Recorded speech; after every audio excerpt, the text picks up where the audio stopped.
Okay, so week, I've written it down because I keep getting it wrong. It's week 148, so hopefully that's the right week. Right, so just a maintenance video.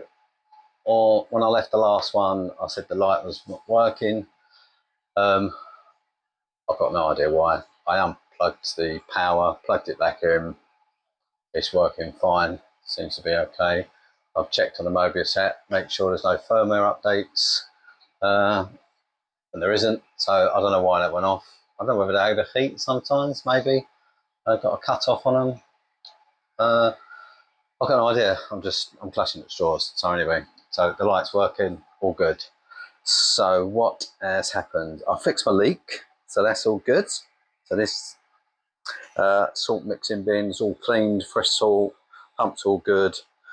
I've still got to do the sink, but that's just a very slow drip, and I've just stuck a bucket under it, so that works.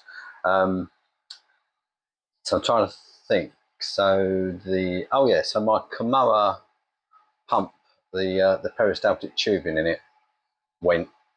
It just got blocked basically. I unblocked it, but I thought it's probably time I should renew it because it's been on there for over a year. I mean, it doesn't work hard, but it is continuous. I think it's doing, top of my head, 30 mils a minute, 24/7.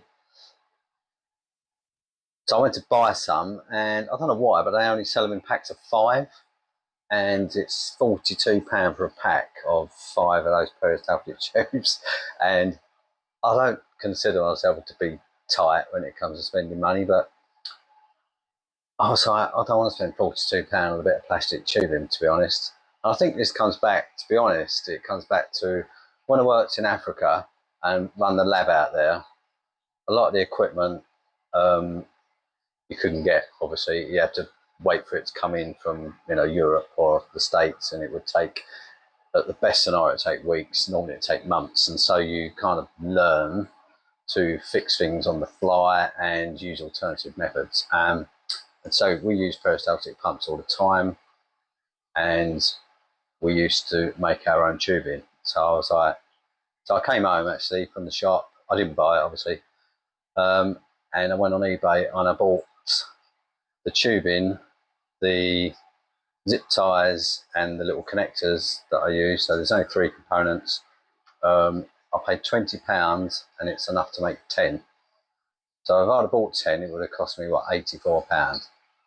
And I can make 10 for 20. So I just, like I say, I just, some things, because I know I've done it in the past, and I know how much they are, and I know how easy they are to make, I just went, nah. So I don't know, someone was selling in packs of 5. If she'd have gone, yeah, you can have one, it's a tenner, then you go, yeah, fair enough. Anyway, so they haven't arrived yet. I've got my zip ties, I'm still waiting for the tubing and the little connectors. So I will make that out next week, and then I'll have enough to last me. Well, that's lasted over a year, so technically 10 years worth for 20 quid. So what else? Oh, the other thing is my calcium has dropped. Is that still working? Yeah. Yeah, my calcium levels dropped to about 370. So I normally run them around 420, 440, somewhere around there. Sometimes I get up to 450. I've had it up to 460, but it's a gradual kind of undulation, so I'm not that bothered. But it went down to actually went down to 360. I didn't pay it enough attention, if I'm honest, because my Trident has been a pain in the arse recently. So I've just calibrated it again. So this will be the 3rd time in 3 months. But I did buy just a normal titration test kit, just to check, obviously, that the Trident was giving me something that was remotely accurate, and it was, basically. So I need to bring my calcium up. So I bought, what did I buy? I bought some Tropic Marin. This is component A, which is basically calcium chloride dihydrates. Yeah. And I'm dosing I started at 500 ml, it made no difference. I upped it to a litre. It got it up to 370 something. I'm now dosing 1600 mils a day. And I've just done that Salivert test and it tells me I'm at 410. I know it's worrying because my ALK is going down. So yeah, that relationship between ALK and calcium. So if you increase your calcium, it makes your alkalinity go down. So my alkalinity has dropped. So it was running around 10, 10.1, and it's now, I think it's 9.5. So I've just calibrated my Trident again with I use ATI reference solution. So that's a DKH of 7.5, the calcium is 421, and the mag is 1313. So I just use that reference solution, and then tonight at 6 I will get my first reading once that's calibrated, and I'll see where I'm with the calcium. I want to get back, somewhere around 420. I was trying to think why it had dropped. I mean, I have added probably 50 frags into the system in the last, when did I do that? 2-3 weeks ago, and a massive clam. So I guess it's possible they've just sucked some calcium out. Everything does look good. Everything seems to be growing quite well. My only problem I seem to have is I've got a Gonny here, which was, when I picked it up, the guy who had it in his tank, apparently that's a very difficult Gonny to keep. I don't know why. He just said people have problems keeping it. It's not particularly pretty Gonny, really. It's a kind of, very similar to the one behind it, but with shorter polyps. It's just a kind of washed out pink colour, really. But down the other end of the tank, I had a huge one, which was, just a bog standard Gonny. And that one is proper sulking, whereas this one looks happy as. So I don't know why. I don't know whether the drop in the calcium has made it sulk. I got my ICP back last week, so there's nothing on there that shows, like magnesium or anything is low. I dose trace elements. I dose A and K from Tropic Marine.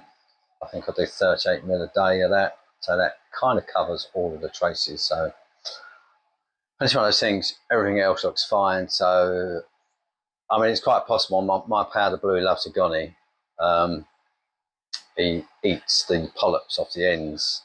I mean, you look, I've got a big old Gonny there, and a lot of the heads have just got no polyps on. I don't even think he eats them, because I've watched him sometimes, and he just goes past, he rips them all off, and then it looks to me, maybe he eats some of them, but to me it looks like he just spits them out. So yeah, so he loves a Gonny, and then my two Regal Tangs, they like the barley slimer down there. They quite often have a good old chomp on that. I don't know what they're. Initially, I thought they were just picking off bits of nori sheet that maybe got stuck to it, but I've sat and watched them, and they look to me like they're just having a chomp on the polyps. But such is life. It's only coral to grow back. It's natural behaviour, I guess. Yeah, so that is where we are at this week. So no real dramas, thank God. So I did buy this because I wasn't sure how much calcium I'm going to have to dose to get it up and to keep it where I want it. So I bought 5 kilos of, this is the same, just calcium chloride dihydrate. I've got no idea how much that Tropic Marine was, because I bought it with a load of other stuff, but that 5 kilos, I think it cost me £15. So and I think 380 grams makes up about 5 litres, so cheap. So I think that's it. I can't really, I can't think of anything. It's a nice week, isn't it? No major dramas. Nothing added to the tank. I am very slowly making a video on keeping an Achilles tang.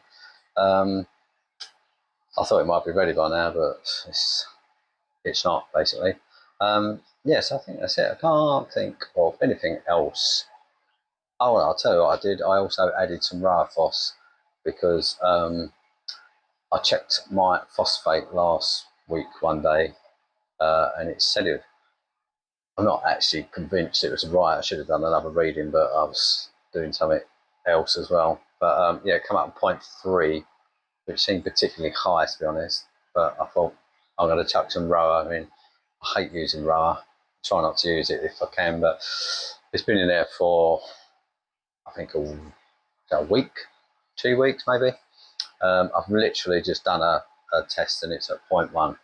So I don't like it to go too low. So I like it 0.1 to 0.15 because everything looks good at them sort of ranges. And I don't want to just keep fighting. It tends to sit around 0.1 most of the time. So I don't know what happened with the. I mean, it's quite possible that something. I've got some massive abalone in here, some huge snails. I guess if one of them dies over the back somewhere and I can't see it, it's going to give a spike in phosphate. So yeah, so the rower's on. Hopefully, I can take that offline and not have to use it again for a while. Yeah, so I think that's it for this week. That's very short and sweet. Yeah, so I will see you. I really think I've gotten something, but I can't think. Oh, I know what I did. I know I forgot something. I did. I changed out my heater controller. And you remember I was saying that the Inkbird had a burnt out socket and broke completely? Unfortunately, it's not my only controller. So I've still got another Inkbird because I had two of the Wi-Fi ones. And I've got the Apex, which is my backup heater. And then I decided to go with a D&D heating and cooling controller.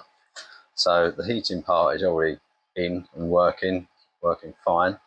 And I'm going to buy a fan, I think, off of Amazon, and I will screw it up above my sump for when the summer comes, and then I can use that to just help with the cooling, really. So I've got a big, I think that's a 20. Oh, it's not in there. I think that's a 20-inch fan up there above that end of the tank. I'll have another. The one I'm looking at, I think it's like 16-inch fan that will go over the sump.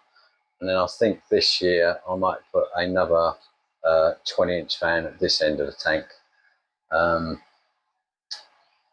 because they're a cheap way to cool the tank, really. They're good for evaporation, which means I can stick more calc in the tank.